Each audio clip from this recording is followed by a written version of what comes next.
Welcome back. The country's e-hailing sector is bracing for major disruption as drivers across the country prepare to embark on a nationwide strike in protest against poor working conditions, unviable pricing models, and what they describe as exploitative treatment by both companies, the major companies, and government. The core of the frustration lies in long-standing grievances over commission percentages and fair pricing. Despite being a vital part of urban transportation, helping commuters shop, socialize, or return home safely, drivers say they are reaching a breaking point. In the same breath, we will also be touching over the next few minutes on the safety of passengers, where many individuals, especially women, report feeling scared and vulnerable, sometimes even attacked when using e-hailing services. So for more on that then, let's speak to the spokesperson for the National E-Hailing Association, that is Vhatuka, Mbelengwa. Good afternoon, and thank you for your time this afternoon. Let's start with a broad overview. What this mooted national strike is all about. What in the end are the objectives that you are seeking to achieve with a national strike? My understanding is that you've not reached a point where you've set the dates for when it will happen, but you're saying it's imminent. And why? Yes, it is imminent, and I think it's because the frustration is ongoing. The expression of this pending action is really an expression that we've been trying to portray over the past decade to say there's an opportunity within this industry to create employment that will be dignified and sustainable should we regulate. And this keeps falling on deaf ears, and we're finding more and more women and men falling into an exploitative industry and finding themselves at the bitter end of it, not making any money, having their assets depleted, being robbed several times, having experienced many attacks. At the core issue here is a finance issue. It's a matter of money. There are too many assets that cost us too much money within the industry, and we're not seeing enough effort to regulate and control and ensure that we can have an ecosystem that complements each other within public transportation and not compete with each other in a negative manner, which is the circumstances we face at the current moment.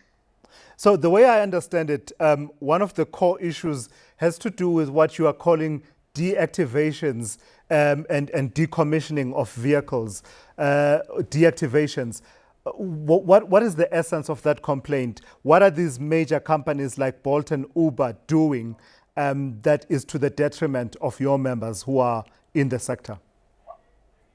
So essentially what then happens after a certain window period, they then terminate vehicles to allow new vehicles onto the platform, not considering that the first vehicle they're terminating is being financed, it's working, and it's not even at the end of its own finance period as yet.